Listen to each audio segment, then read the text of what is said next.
আমি হচ্ছি ললিতা। আমি একজন স্কুল টিচার, ছোটোখাটো একটা জব করি, ওরকম প্রভাবশালী না। তো একলা জীবন আর একা একা ভালো লাগে না, অনেক বছরই তো কাটাইলাম। এখন ভাবতেছি যে একটা বিয়ে করব, তবে সে একজন ভালো মনের মানুষ হতে হবে।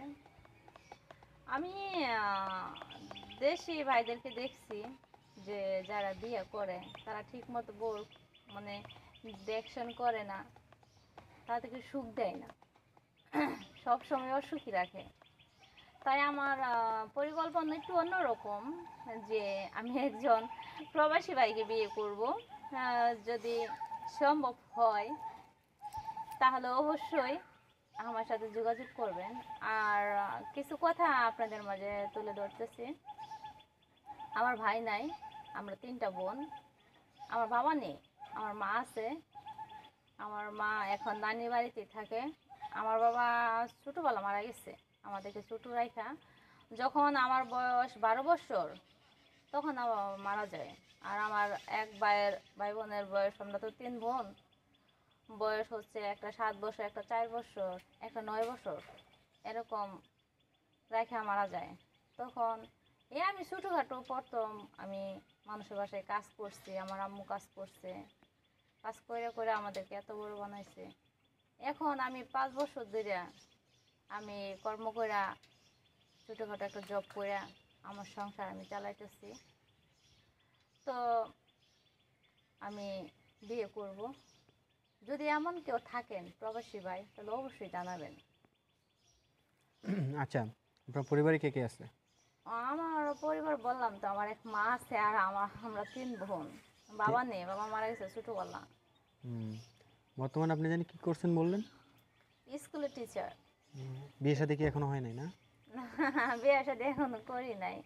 ওই যে আচ্ছা বললাম, ফ্যামিলি আমার দেখতে হয়, তাহলে আচ্ছা আমি বিয়ে করবো কেমনে? আচ্ছা আপু, আমি একটা প্রশ্ন আছে যে আজকে এই প্রতিবেদনে আসার কারণ কি আপনার?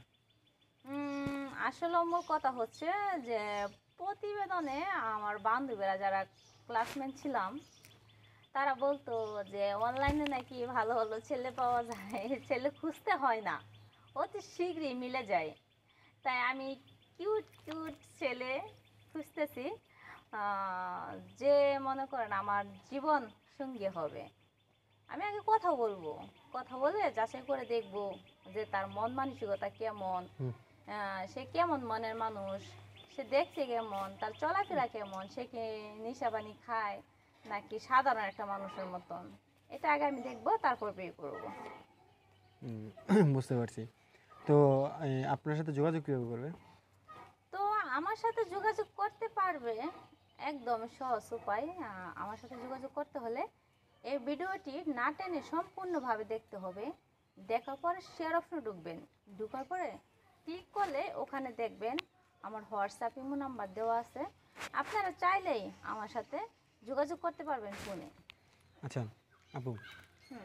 আপনার সাথে যে যোগাযোগ করবে, হ্যাঁ, ভালো কথা, কিন্তু আপনার যে মানে পরিবারে কোনো বিয়ের আলাপ টালাপ আসে নাই?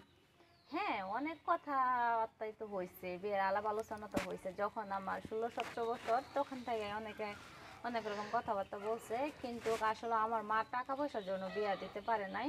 তো আমিও বিয়ে বসার জন্য কোনো ইচ্ছা ছিল না, কারণ আমি চিন্তা ভাবনা একটাই করছি যে আমি যে এখন বিয়ে বসি তাহলে আমার ছোটো ছোটো বোনদেরকে কে দেখবে, আমার মাকে কে খাওয়াবে, এ কথা চিন্তা ভাবনা করে আমি বিয়ে বসি নাই। কিন্তু এখন চিন্তা করে কোনো লাভ নাই, এখন বিয়া বসতেই হবে। কারণ নানান ধরনের মানুষের নানান কথা বলে, যে যেদিক দিয়ে হাইটা যায় শুধু কথা শুনতে হয়, আকথা কুকথা কত কথাই তো আছে, মানুষের কত কথা বলে, এগুলো কথা শুনতে আর আমার ভালো লাগে না, কানটা একদম জ্বালাপালা হয়ে গেছে।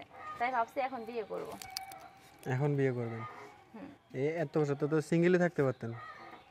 আসলে কি জানেন, আসলে সিঙ্গেলে বলা যতটুকু সহজ, কিন্তু পালন করাটা অত সহজ না, ঠিক আছে? কারণ সিঙ্গেল কখনো থাকা যায় না, একজন সঙ্গীর প্রয়োজন হয়ই, সেটা দুদিন আগে হোক বা পরে হোক। আচ্ছা আপু, আমরা প্রতিবেদনের একেবারে শেষ পর্যায়ে বিদায়ের মুহূর্তে আছি। তো দর্শকদের উদ্দেশ্যে কিছু বলার আছে? দর্শকের উদ্দেশ্যে একটা কথাই বলবো, যে আমার কথাগুলো শোনার পরে যদি কারো বিয়ে করার ইচ্ছা হয় বা করতে চান তাহলে অবশ্যই আমার সাথে যোগাযোগ করবেন। ওই শেয়ার অপশন আমার নাম্বার দেওয়া আছে, আপনারা যে কোনো সময় আমাকে ফোন দিতে পারবেন। ঠিক আছে আপু, আজকে এই পর্যন্ত আমরা বিদায় নেব। তো আপনি ভালো থাকবেন, দেখা হবে কোনো পরবর্তী ভিডিওতে।